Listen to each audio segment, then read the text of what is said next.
already begun with our activities. 6th to 12th of February is observed as Sexual Abuse and Violence Prevention Week with the aim to raise awareness about sexual abuse and violence, and also to provide an opportunity for any organization or an individual to engage in a dialogue.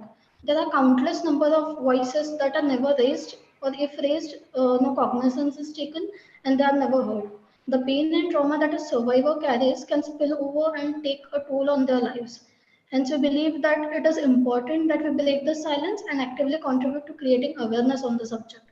Earlier this week, we were in conversation with Ms. Natasha Martin, who is a faculty member at Symbiosis Law College, and she helped us understand the legal provisions in the Indian Constitution regarding this subject.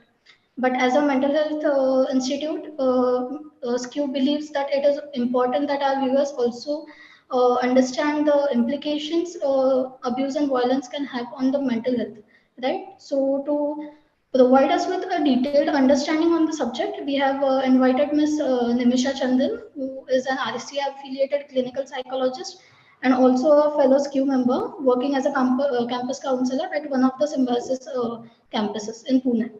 So I officially welcome you, Nimisha, and thank you for taking some time out and helping us discuss on the subject. Thank you, Tanvi.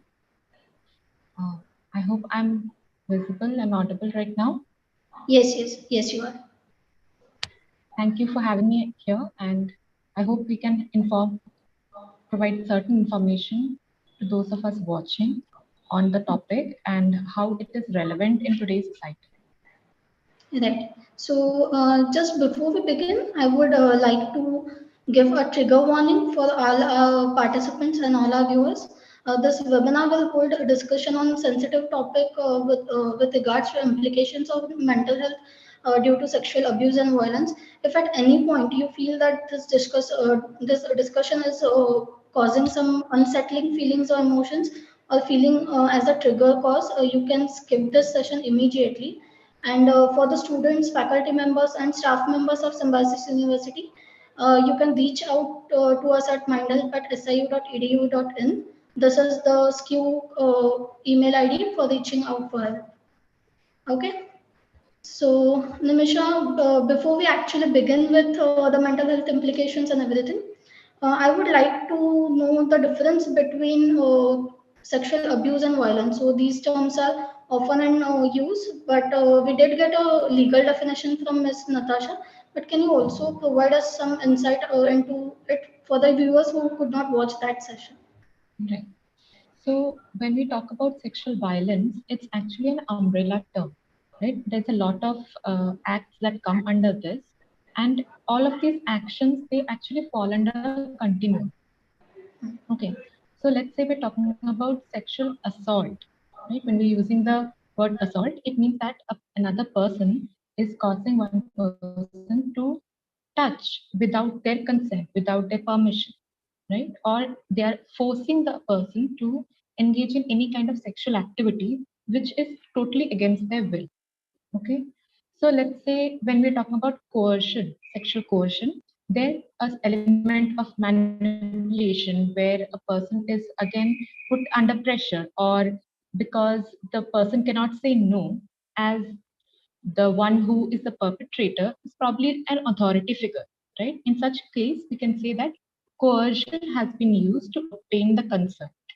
In such case, we'd use the term sexual coercion. Let's say rape. Rape is a term that is used only when there is sexual intercourse involved. So penetration is a legal requirement for the term rape to be used. Correct? Now we can talk about sexual exploitation. So exploitation is, as you know, somebody in the place of power, or there is a power imbalance, and a person who is authority figure is taking advantage of somebody who is below them. It could be a student and teacher. So the teacher, if they are advanced, showing sexual advances, it would definitely be exploitation, right? Now, harassment. Harassment is a term that is not very much understood because it's usually masked under certain things like it was just flirting or it was harmless joke. But any kind of comment or any kind of action that causes a person to feel violated or feel that uncomfortable in a situation, all of that would come under sexual harassment. Even though people might say that it was just a joke and was not to be taken seriously, but of course, it definitely comes under harassment. And stalking, we all know stalking is a tendency where people follow another person without their consent. It could be watching them from a distance, it could be following them home, it could be through cyber process also, right? They can hack into your system and watch you through the camera. Without you knowing it, they are recording you or your conversation or your video calls. All of them would come under stalking. Okay. And the last one that we would have to consider is relationship violence. So there is a tendency to feel that as long as it's a relationship, and if there is a term like it's my wife, my partner, my boyfriend or girlfriend, then any of the sexual act is permitted. And any violation there is not actually a violation. It's just something that's happening between couples. It's not a concern for anybody else. But I would strongly tell everybody that it does come under sexual violence. So these are some of the terms I would say that we can discuss under the umbrella. Okay. So what I could gather is there's a lot of difference with the technicalities of the terminologies, but what it does boil down to is having the person's consent and the permission, right? Correct, Doing correct, anything against the person's wishes is kind of abuse of their boundaries, and also if mhm, any harm is caused, then it turns into the umbrella of violence. correct, definitely. Okay, okay. Thank you for sharing that. And we often say that the numbers are increasing and the rates of crimes are increasing.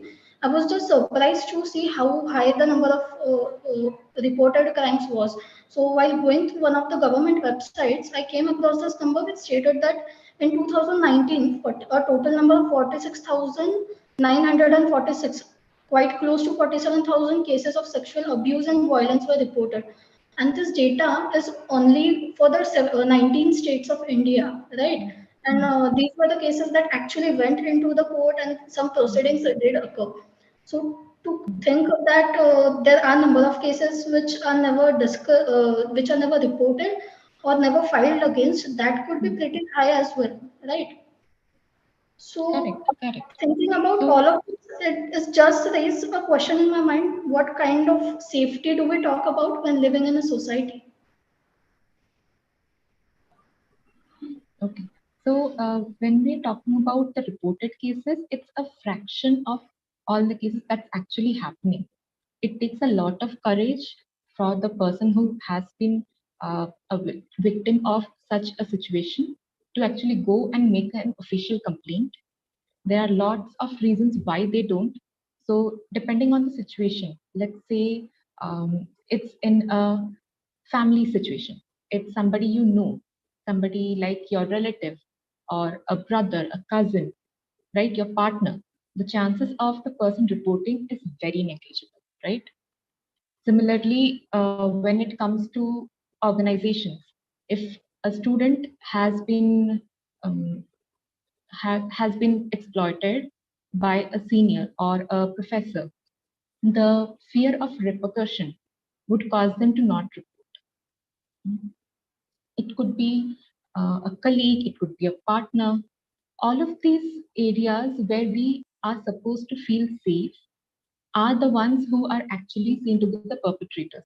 So it's actually seen that most of the people who are engaging in violence are with, are they doing, they're doing this with someone they know. So most of the victims are actually aware of who the perpetrator is beforehand. A stranger assaulting is much less than a known person doing it. Right. So, such being in such close proximity with the perpetrator can be really threatening and can take away the sense of safety, which is something that we consider very important when it comes to mental health, right? So, especially when talking about sexual abuse or violence happening within the family environment, what steps can be taken by the survivor, and what steps can be taken by the person who they approach or inform to? So, in companies and everything, in institutes, education institutes, the authorities and committees are there. But when it comes to family, what can be done by the family members to ensure that this kind of behavior does not get repeated and the person, the perpetrator is reported or taken action against? The first thing I would suggest is for the family members or anyone who has had the like who has been opening up to you, believe them. It's very easy to say that why did you not tell this earlier? Why did you not shout? Why did you not try to escape? Right? What are the actions that you have not taken? Right? So that is one of the reasons why people don't report, why people don't open up to the family members. It's very difficult to say that, okay, mom, this cousin of mine misbehaved with me or touched me inappropriately, because the whole family dynamics comes into play. The mother or the parent or your relative as a person is unable to accept that how was I so wrong? How could I have been such a bad judge of character? Or we have this tendency to feel that this can never happen in my family, right? We are from a good family, we are cultured people. This would never happen with us.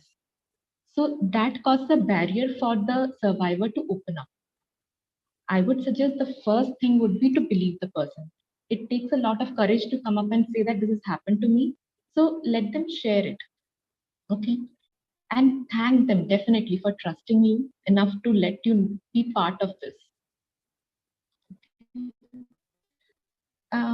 Then I would say let them speak instead of just keeping on asking questions like what happened, where did it happen. These are all investigative questions, and it tends to open up wounds for the survivor and makes it difficult for them to tell their story. So less questions and more of a listening ear is what they need. A bit of support so that they can open up when, where, and how they want to. Right? Uh, Being able to accept that this has happened and they're still the same person that they were before is also really important.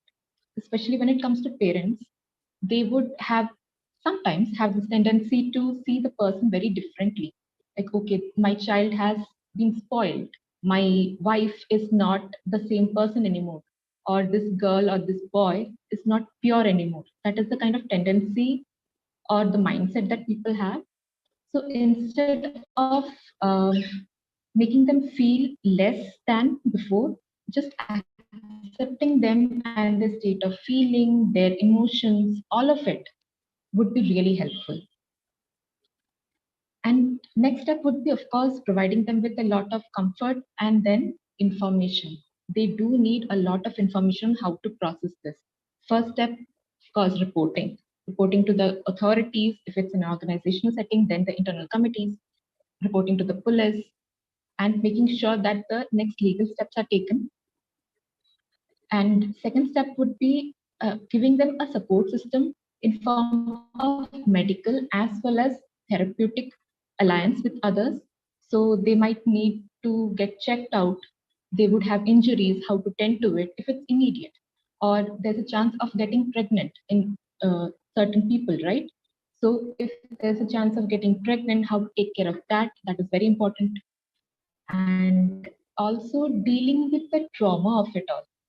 Of course, it's okay that a parent or a support system is there, friends are there to talk to, but a professional would be really helpful in such a case, right? Correct. And so while we talk about this, while we talk about providing support, one thing that comes into play is probably the myths surrounding rape culture or violence, and also how we look at it, right? Right. There is this tendency to believe that if you are wearing short clothes, if you're going out at night, if you are drunk, if you were using some kind of drugs, all of this means that you deserve to get this. You deserve to have been violated, right? We have to check that. We have to check every time we have these thoughts that how valid is it? A victim or a survivor cannot be blamed for these actions of another person. The perpetrator is at 100% of blame. Right. So we obviously need to check where we stand, how much we understand. Right. Okay, so along with reporting to the authorities, it is important that when it is happening in the family members take action against the perpetrator, because not taking any action can also send out a wrong message to the survivor, right? That I am not Correct, taken correct. care of, no one really made any effort to help me out. It can again put Hmm. into question the safety of other people that they live with.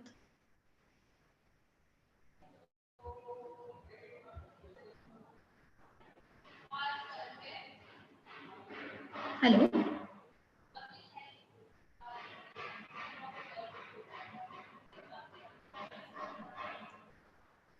Am I audible?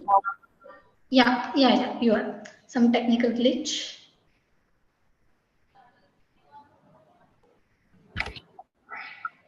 Sorry, problems with the internet. Yeah.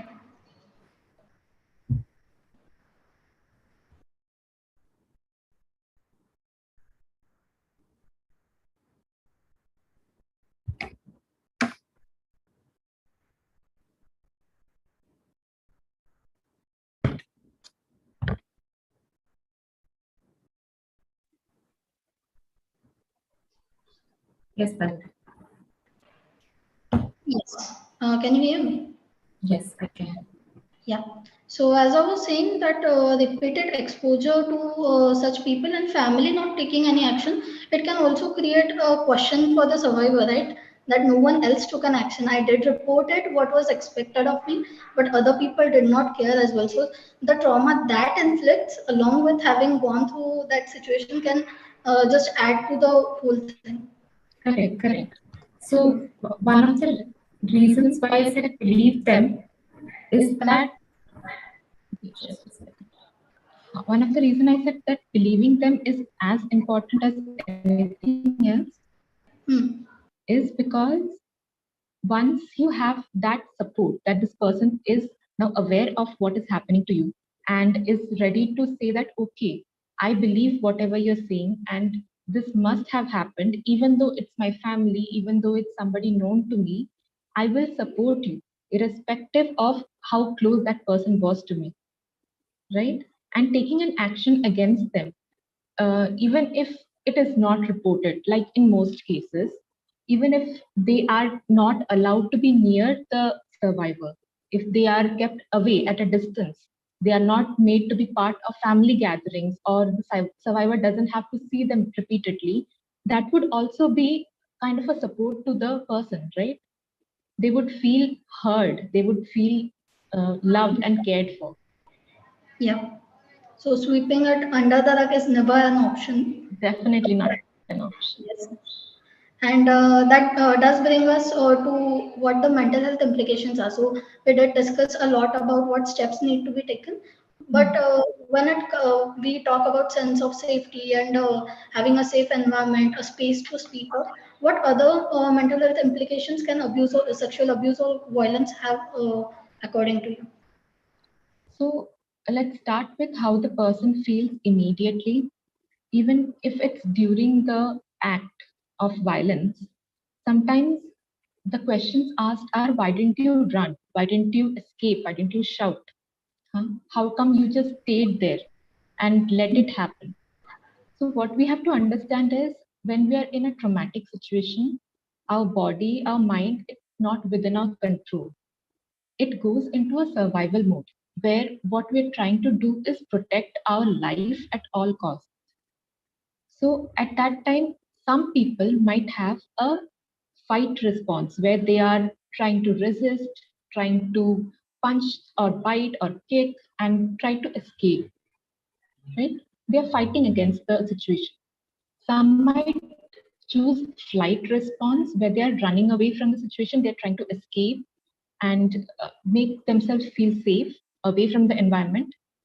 But there's a third option, which most people are not aware of, that is the freeze one. So it's such a lot of trauma that the person completely shuts down. In fact, the body might not resist at all. They would just let the perpetrator act however they want. so that they can at least be alive. They can live to see this through. And it's not done intentionally. It is just how the mind and body react to, to Right. help them get out of that trauma. Hmm. Right? In that situation, even the body might secrete hormones or uh, have secretions which would make, let's say, if there's an intercourse, it would seem as if the woman or the man is enjoying the situation because of bodily reaction, but Yeah. that does not mean that it's a consent. It's just the body's mechanism of protecting itself. There might be no visible injury even after rape because the body is protecting itself. So all of these questions that comes up when a person is reporting that why did you not move? Why is there no marks on you? Why is there no injury? All of this is explained by the fact that the person might have just frozen. No movement, no resistance, nothing, just survival. Right. So the mental shutdown that happens is also one of the major reactions that can come up in such situations, and that does not reacting to it and freezing in that moment because of fear is not implying that the person is giving consent, right? Correct, correct. And this also reminds me of a case that was going on in one of the courts in India, where one of the lawyers of the defendant was arguing that since the survivor's bodily reaction was getting aroused during the violence, it means that she enjoyed it and thus does not fall under the umbrella of violence. Whereas the thing is, her body shut down. The physically, yes, it responded to what was happening, but mentally she was not being able to accept it and not something that she was consenting to. So I guess yes, when we say that freezing is one of the responses, we have to consider that when it comes to sexual abuse and violence, flight, fight, and freeze is also something that we have to take into account. Yeah, Nimish, I'm not able to hear you.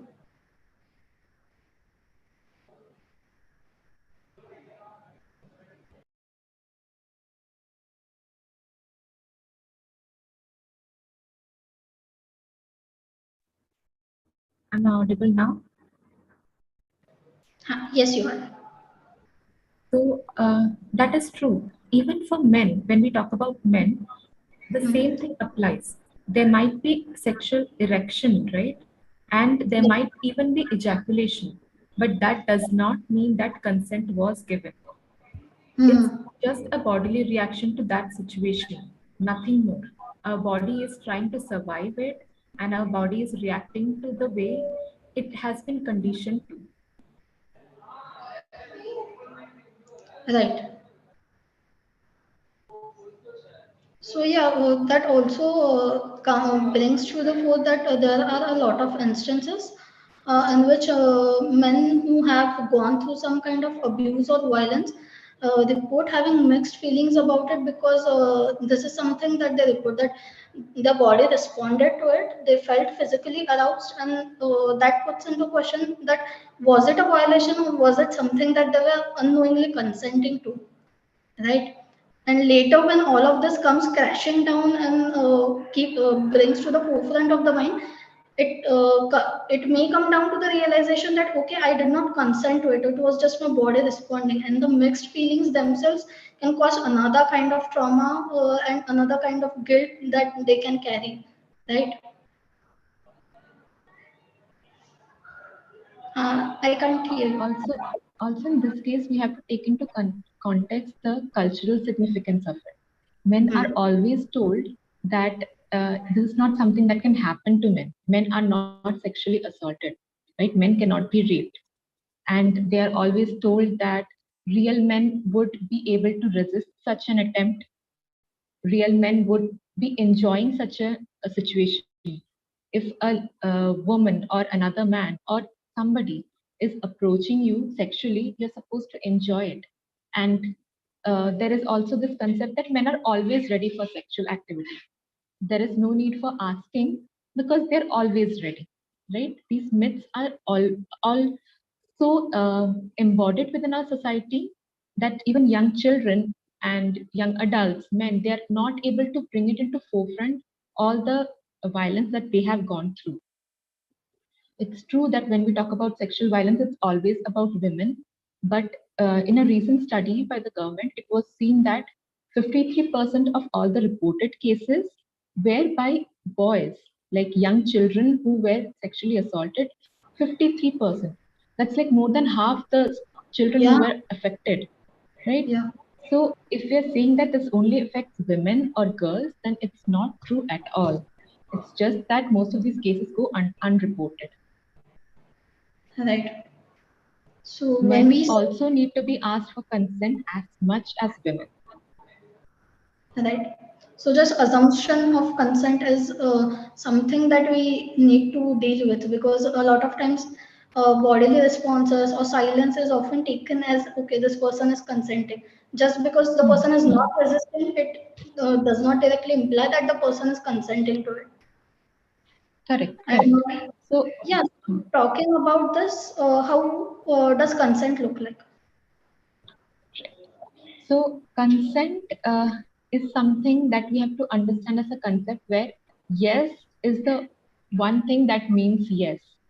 Hmm. Anything else where they are not saying no does not by default mean yes, right? That is a tendency where people tend to take a person's silence as a yes. If they are resisting, then they would say that she or he is just playing hard to get. And after a point of time, if I keep pursuing it, it will turn into a yes, right? If they are just silently moving away, it's considered theek hai. That is something not to be considered as a no, right? So when we talk about what is and what is not consent, we need to have clear demarcation. The only way it becomes consent is if it is given uh, in a space where they have the right to make a choice, first of all. So if the person is drugged, if the person is completely wasted after using alcohol, right? If the person is under pressure, is being manipulated, is under coercion of any sort, if they are dealing with an authority figure, any of these situations, even if they don't say no, it need not mean a yes. There are times when people are just trying to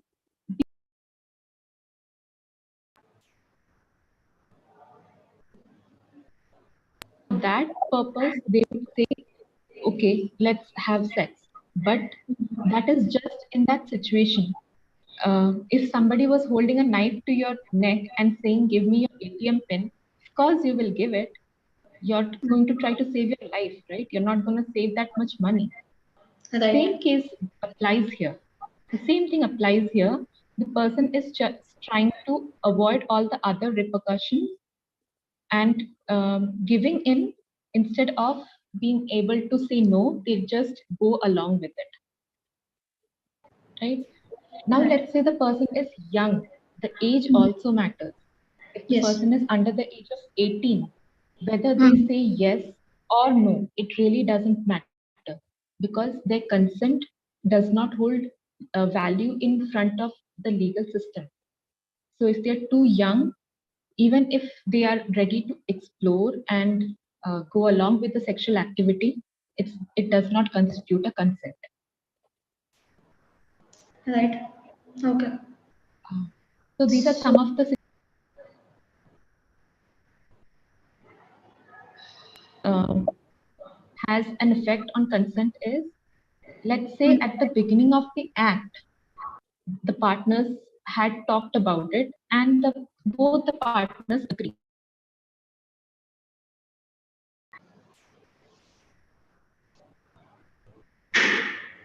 Hello? So if both the partners agree at the beginning, but Yeah. midway through, one of them changed their mind, Hmm. then that is a withdrawal of consent. Okay. Okay. Just because they have said yes to one thing does not mean that they have said yes to everything. So consent changes with time. If one person agreed to have sex with another person today, does not naturally mean that tomorrow also they would be equally willing, right? With time, it changes. With place, let's say they, in the comfort of their homes, they are okay, but not in any other situation, in hotel rooms or in a public place. Depend, they are not ready to do that. So again, the need for verbal consent repeatedly is required. Person and act. They might have said yes to certain acts, but definitely have the right to say no to other acts. Right? Right. Right. Also, the mood. If uh, both partners are in the mood to engage in sexual activity, of course, they would say an emphatic yes. That is what we're looking for. They are saying an emphatic yes instead of just okay or maybe. No, that is not what we're looking for. We're looking for a yes, which means a yes. Right. So it is often said that how can you take consent at every step of it, or how can you ask every time? But it is always better to discuss beforehand. Ask what your partner is willing to engage in, what your partner is comfortable with, instead of assuming it, right? And when it comes to asking consent on different days, if your partner is not feeling well, if they have had a bad day, if they are just not in the mood, we have to be able to accept that, because these are some boundaries that exist within the relationship, right? Respecting, mutual respect should be there, even if you are married, even if you have been in a relationship for a long time.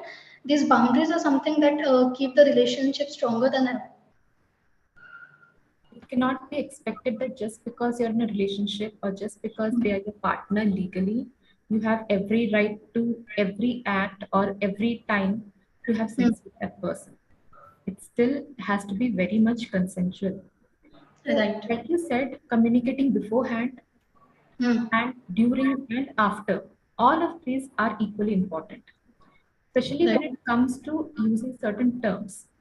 So let's Hmm. say if for one person, person A, hook up might mean something casual like just maybe kissing or holding hands or Right.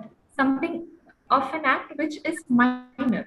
But for some Hmm. other person, hookup might actually mean engaging in sexual intercourse, right? Right. Hmm. So what does all of these terms mean for each other has to be discussed.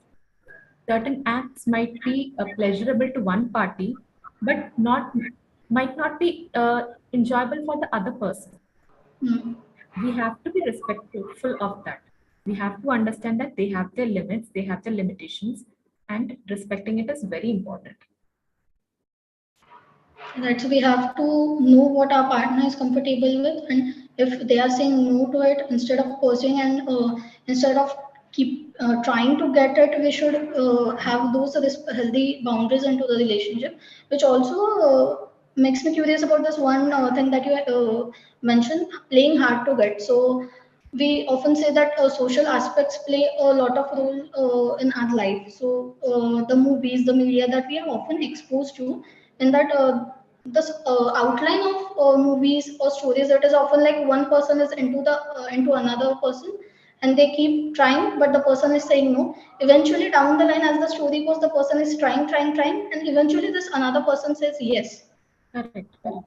So is this something that plays a role, that keeps encouraging people to keep trying, and not saying that okay, if you are not comfortable with it, if you are not okay with it, I'll stop here.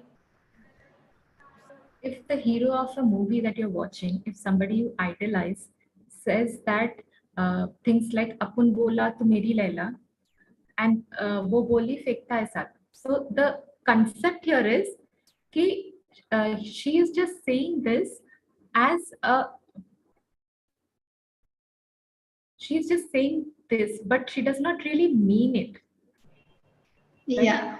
Yeah. So when you are teaching youngsters, impressionable minds, Hmm. young impressionable minds, that this is something you can do. You can Correct. say that.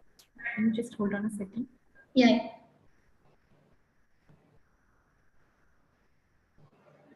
Okay. So you're teaching them that if you keep on pursuing a person, they will eventually say yes. And that a partner who is saying no does not really mean a no. It can be a yes in their mind, but they're just playing hard to get, right? Right. That's a very unhelpful way of portraying sexual activities and consent. Hmm. There are acts like movies where you said the same thing. There's a stalker who is reaching the heroine's home, uh, maybe finding pictures of her and flirting with her, but not really flirting. It's using these sexual innuendos or making comments, eve teasing, which eventually leads to the heroine falling in love with the stalker. That's definitely not how consent works, right? As we had talked about before, it has to be emphatic. If it is a yes, it will be a yes. Right. So it Nobody's is playing coy or playing hard to get. They just mean a no. right. It's something like ऐसे romanticize किया जाता है ये stories को लेके, and as you said, the young impressionable minds are easily affected by it, especially teenagers. Even if the person is saying no, not interested, the peers keep teasing you. The peers keep saying अरे नहीं हो जाएगा. So it kind of Hmm. encourages the person to act on it, Correct. not taking Correct. into consideration what implications it can have on the another person. Hmm. Hmm. Even with boys, this is a major issue. They are often teased and told that how can you not, like, how can you let that person go? How did you not get to have a relation with that person, right? So Right. they are seen as not being macho enough, not being a real man enough.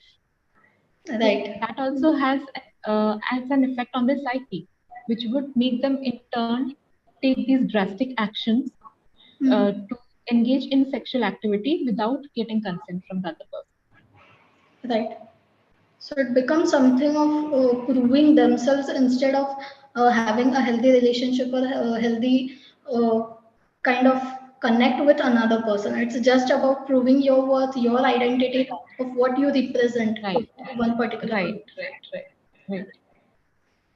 That also brings into question that when we say that we have to respect the another person who is not consenting to an act, not assuming that it is a consent, respecting when the person is saying no. As you termed it, it is called withdrawal of consent, right? So how does Hmm. it look like, and how to handle it? Because as we said, it can become like an issue of our identity of what we represent. So how to Hmm. deal with it? How to deal with withdrawal of consent from your partner?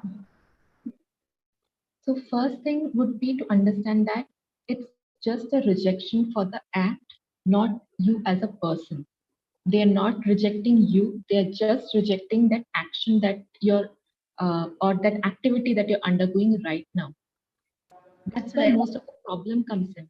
We tend to take the rejection as okay, now this person does not care for me, doesn't love me, and it affects the way you see yourself, your self worth, the way you see your identity and worth comes into play, right? So we have Right. to understand what that rejection actually means. And which brings us back to the same thing, communication. Both partners need to have an open communication about why they are rejecting, like why they don't want to engage in an act right now, what are their boundaries, why they don't want to cross those boundaries right now, and make each other feel comfortable, right? Right. So withdrawal of consent is something that the person is not consenting for at the moment or ever, but that does not mean rejecting the individual in front of them, not rejecting your existence or your identity, but that is something that I am not comfortable with. That is something where I have to set my boundaries, right? And Hmm. that is it. It does not have to be about your identity of what you represent or anything like that. It So has nothing, like sometimes, especially men have this feeling that maybe it has something to do with my performance. It has something to mm, do with maybe I'm not able to pleasure this person enough. Maybe if I try harder, they will get into the mood. But Right. no, that is part of the conversation where you need to talk about, is it because of the performance? Is it because of some act that they are not finding pleasurable? They can talk it out instead of just assuming this and feeling bad about themselves. Right, and not having that conversation, keeping to push that person is something that can deter them more. Even if it was not earlier about all of these things, it can suddenly look like it is about every small of these things, where you keep pushing your partner, where you keep criticizing them, where you keep asking them for explanations of why not. Suddenly, it starts becoming about all of it, while that was not a Right. fact to begin with. Right. Right. And slowly it starts affecting the relationship as a whole. Yeah. Yes, definitely. So there are small factors, and they contribute to this whole situation, which were not really connected initially, but yes, suddenly it becomes about that. Uh, Correct. yes. So with all of this, we did discuss about how the person has to take withdrawal of consent from the handle withdrawal of consent, and what are the steps to take consent, but the fact is that despite all of these discussions, a lot of organizations and experts trying to make awareness about this issue, there are still instances where these situations do occur, right? So, what Right. can people do about it? Like the legal thing, we get it, that reporting to the authorities and everything. There's a chain of events. The Hmm. court proceedings can go on for years, but Hmm. all of this does tend to take a toll on our mental health. It affects us emotionally. It does affect kind of a spillover effect on other aspects of our life, right? So, what can people do about it? So the first thing is to seek help. It's very easy to fall in the trap of denial or repressing the entire memory of what happened. We are taught that this would tarnish our reputation, it would cause irrevocable damage to us, right? And because of that, people have a tendency to say, no, nothing happened. This does not affect me at all. I have not gone through any kind of trauma, right? Sometimes when we were talking about the freeze response, it also happens that the body, the mind goes into survival mode and completely represses this memory. What that means is you lose the memory of this traumatic incident. It's Right. completely subdued and buried deep within us. We're not ready Mm. to face it yet, right? Yeah. In such cases where the person is in denial, where the person has repressed this memory, it becomes the responsibility of their loved ones to Mm-hmm. make sure that they seek help, Mm. make sure that they are seeking help in terms of therapy, maybe, right? Yeah. As we have seen, some of the symptoms or some of the implication of such a violence on a person would be, let's say, self blame. When they are Mm-hmm. aware of what's happening, they would Right. say things like, if I had not done this, if I had not gone there, then it would not have happened, Mm. right? Tendency to blame yourself for everything that's going wrong around you is very Mm. strong. Okay. Mm. Other than that, you would feel shame. Oh no, now I have committed such a huge mistake that how will this reflect on my family? How will the society see me? How will Mm. my kids go to school now? Or what would my husband have to hear about? Right? Mm. Let's say some Mm. of the examples. Hmm? A huge sense of guilt and self blame, a lot of feeling anxiety. Like little things would make them jump. So what we're talking about here might be certain symptoms of PTSD. Okay. Okay, uh, they might develop certain symptoms of PTSD, like having flashbacks. So they're Mm. suddenly reminded of the situation.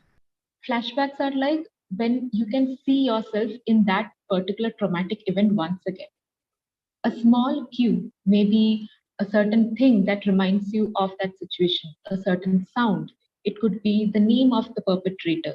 It could be anything, any small event that brings you back to that same traumatic experience. So you have flashbacks like that, which is very disturbing. Followed by that, you can have anxiety and panic attacks where you're unable to breathe, your heartbeat is going really fast, and you're not in control of your body, right? There can be a lot of withdrawal from society, away from family, relatives, and not interested in talking about it. They just shut themselves off, right? There could be symptoms of depression, not able to not able to deal with the world as a whole. They have these feelings of being worthless, being uh, being sad all the time. Like there's this mood fluctuation where they are always sad and lose interest in all activities, reduced sleep, they have no appetite, right? Along with that, you would see other symptoms like maybe uh, negative self-image, like your body image, it really gets affected. You're not able to look yourself in the mirror. You're not able to wear the same kind of clothes that you were comfortable in before. You're telling yourself that this is what's caused all this trauma for me. So you're not able to look at your body. They might have feelings that this body or the way I look is what caused this perpetrator to attack me. So that is the reason why I'm suffering. And they blame their looks, right? So a lot of negative impact would Mm-hmm. come about a person. Okay, Mm-hmm. one of the things that they would feel is not clean. Sometimes survivors have this feeling that I'm not feeling clean anymore. Yeah. Yeah. Right? I'm violated. This body Mm. is not clean anymore, and which can eventually lead to other mental health issues or disorders. PTSD is definitely one of them. Depression, maybe sometimes OCD, anxiety, panic attacks, right? So Right. for all of this, we need to seek professional help. Right. A therapist can help you work through that trauma and make you feel comfortable once again in your own body.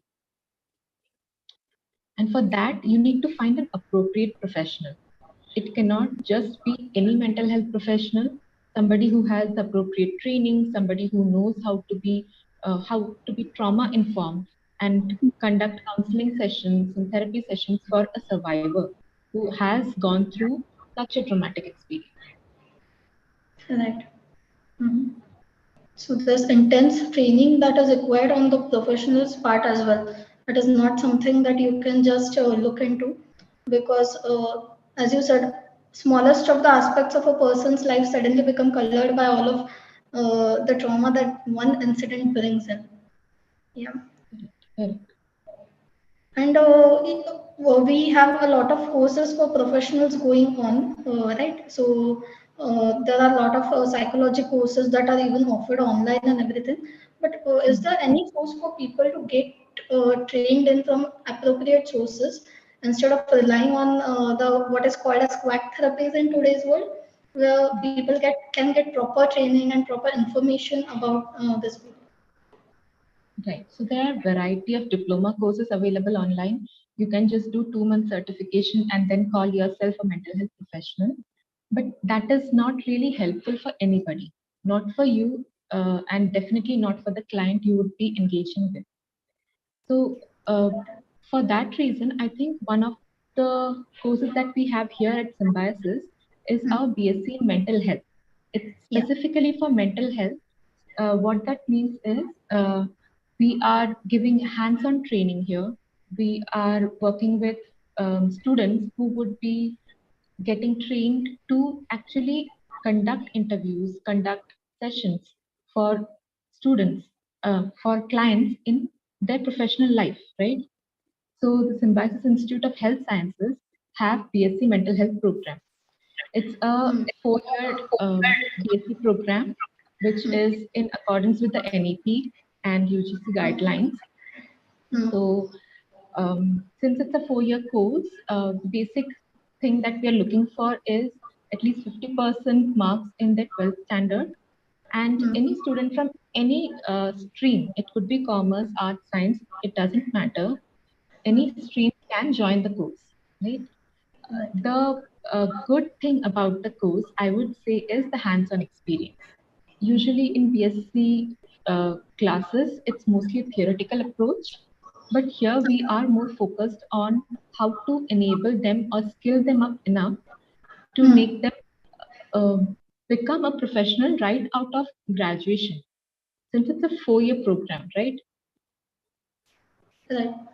So if anybody that who is watching is interested, or if they know a friend who is pursuing 12th standard, you can always inform about our course. And if they're interested in psychology, if they're interested in the mental health field, this would be a great opportunity for them to engage. Okay. Thank you for sharing that. I know that this is a vast topic, and if we were to carry on with this conversation, it would be hours. And there are a lot Correct. of aspects that need to be looked into, even when it comes to mental health implications of it, right? But Right. we have some time constraints, and for that, I guess we can stop our discussion for now, but we can definitely open the forum for our viewers to put in the questions in the chat box of our YouTube live stream, and I'll convey those questions to you, and you can answer their queries.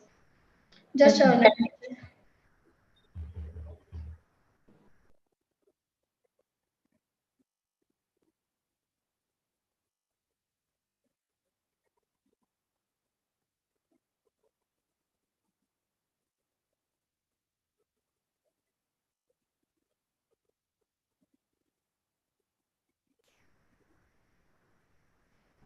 Yeah, I'm just waiting for the questions, but till then, I would really like to thank you for joining us for this discussion. I understand that it can be you had to narrow it down a lot, uh, and we had to focus on specific aspects of the topic. But yeah, I would like to also let our viewers know that. If any of this information did cause you any kind of distress or any kind of unsettling feelings, you can reach out to mental health professionals near you. For those who are part of Symbiosis University, the staff, faculty members, and of course the students, you can always reach out to us at MindHelp. There is a team of mental health experts available on each of our campuses, which also makes it easier for the students to approach as soon as they can. And yeah, so Thank you. I guess, Thank you for yeah, having me here. And of course, like you said, there is a lot more to talk about, but hmm, we don't have that kind of time. We had to shorten it. But yeah, hopefully, this gives a brief idea about what sexual violence looks like in real time, in places that hmm, we are used to, and hmm, what consent looks like, and gives us a brief idea of what a person who is a survivor has gone through or right. would be going through. Right. And of course, as we were also discussing with Ms. Natasha a couple of days ago, it does happen that the laws and whenever this topic starts being discussed, it tends to get a little bit biased towards women. Even during our discussion, it might have felt Right, that right, okay, maybe this is a little biased towards the women community, but it definitely is not. Whenever any kind of sexual abuse or violence happens, it is. The background of it is it did not happen with someone's consent. Some person's boundaries were violated. So, correct. irrespective of what gender you are, if such incident has ever happened to you and you feel that you need to seek help, it has been causing you any form of distress, you can always Hmm. reach out to people who are trained in helping in such instances, right? Right, right. It's always important to remember that how you feel is what matters. The Hmm. intent of the person who is saying these things or Hmm. doing these things, it is not taken into consideration. They Hmm. might feel that this is consensual, they might feel that this is a joke or in good spirit, but Right. no, if you as a person feel that your boundaries have been violated, then Hmm. it's definitely something you need to report or take Right. action against. Hmm. And also with reporting such incident has happened with us, it is also important to keep in check if there's any family member who is reporting such incident to us. If there's any friend who does report any kind of incident like this to us, we also make the person aware if they are not that this is a violation of your boundaries, this is a criminal act, and that it should be reported. If it's within the Correct, family, correct, then it becomes all the more important that you provide a safe environment to your family members, and all the other things can stay on standby for a while, the family image and everything, but a person's safety should always come first. correct, definitely. Yes. Okay, so I guess we are over time and we can stop for now. Thank you so much, Nimisha, for joining in this conversation again. And you can this video will be available to our viewers for later as well. So if you have any questions, do drop it in the comment section and we'll get back to you. Thank you. Yes, thank you so much.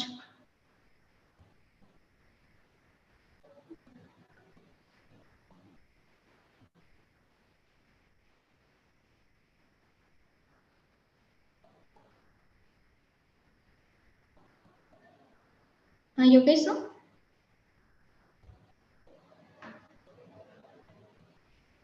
Yes, ma'am. Yes, we can. We'll be leaving the meeting now. Thank Okay. you for your support, sir.